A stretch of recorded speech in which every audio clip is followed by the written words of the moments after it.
Law enforcement is a profession that often comes under scrutiny. We hold our law enforcement professionals to a very high standard and expect that they perform their duties skillfully and with regard for the responsibility placed upon them. Every day, the men and women of our department make split-second decisions with public safety firmly at the forefront of their mind.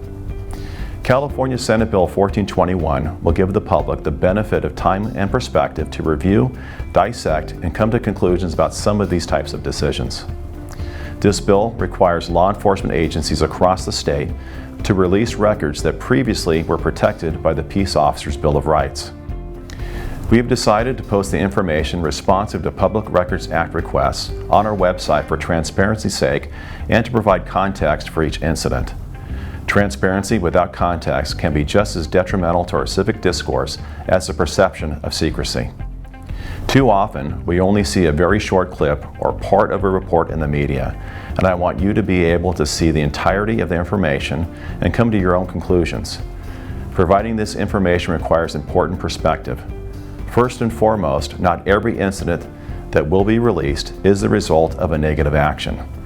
We will be sharing information on officer-involved shootings and uses of force. Our deputies are trained to use these options as a last resort when they feel there is no other option to keep the public safe. Those instances are few and far between. In 2018, our deputies responded to 363,023 calls for service. Of those, only 0.1% resulted in a use of force. As is clear from these numbers, the vast majority of our deputies use force sparingly and only under reasonable circumstances. Unfortunately, there have also been individuals who have chosen to disregard their training and make choices that have resulted in a loss of trust with the public. We will be sharing information on those incidents as well, and you will see when someone decides to go beyond the scope of their job and outside their training, we hold that person accountable through internal disciplinary actions or termination. Lastly, I ask that you look at these incidents knowing that we have the advantage of hindsight. We can pause and rewind video, review, and reread reports. The deputies did not have that luxury in the moment.